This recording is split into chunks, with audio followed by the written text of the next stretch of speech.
phoned him back and spent the next 9 days trekking around housing associations and charities. "It's a monstrous beast being homeless," said the actor, who was actually filming a storyline in which his character Sean TOWIE ends up homeless. He did it for 6 months and it nearly ate him. Previously he was a massive lad. He says, "I think I would have died because he was so cold. He was so thin, about 8 stone. It happens very quickly. That's a really sobering thought. He was so fragile." Antony contacted charities in the area and put up the man, who was sleeping in a tent in a stairwell in January, in a travel lodge until he was housed. He explained, "Because I've got a big job, I was able to knock on doors and say, I don't give a s about whether someone else has an appointment. We are not leaving until it's sorted." Antony eventually found the man a room in a private house. "I realized that to go to these charities, and he had to go every day, was a 12-mile walk in that freezing weather. It's no wonder people give up. Because I was in my car, we shot between places and got everything in place."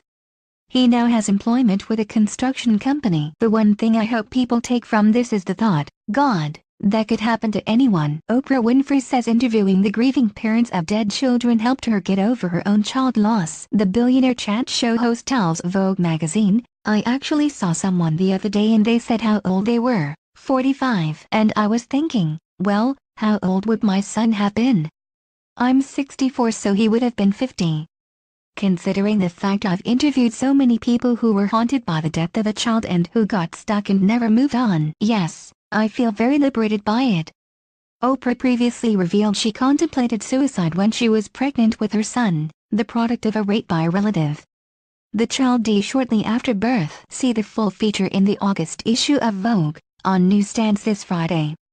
Ethan Happy Hollywood has changed. Ethan Hawke insists Hollywood is now safer for women. The 47-year-old Dead Poets Society star says, "It definitely feels a safer climate for them than it did 10 years ago.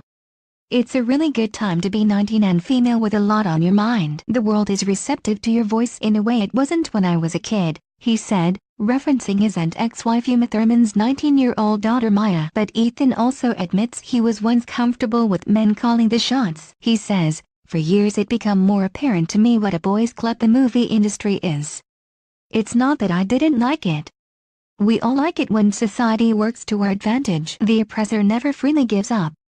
But anyone who's sane and continues to mature will see the advantages they have had in life. I didn't even know it." Anthony Cotton's Corrie castmate Kim Marsh has confirmed that he has set her up with a new man. The actress split from personal trainer Matt Baker, 27, in April and is now with Scott Radcliffe, pictured with her above.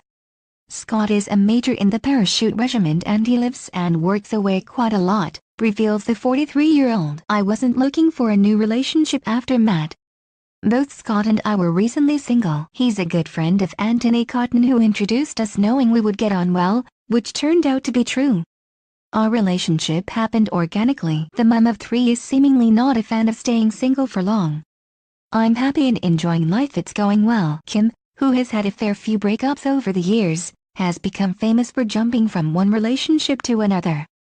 Wireimage/Olivia, 102 is a breeze. Dame Olivia de Havilland, the lone surviving cast member of Gone with the Wind, turned 102 on Sunday. The Oscar winner, who received her damehood last year, said, "So how do I feel about older age? Crazy about it. Wouldn't trade it for anything." Olivia's role as a sweet, suffering Melanie in the 1939 Southern epic shot her to fame, and she went on to win Academy Awards for roles in The Snake Pit, 1948, and The Heiress, 1949. She was born in Tokyo and her sister was actress Joan Fontaine, who died in 2013 at the age of 96.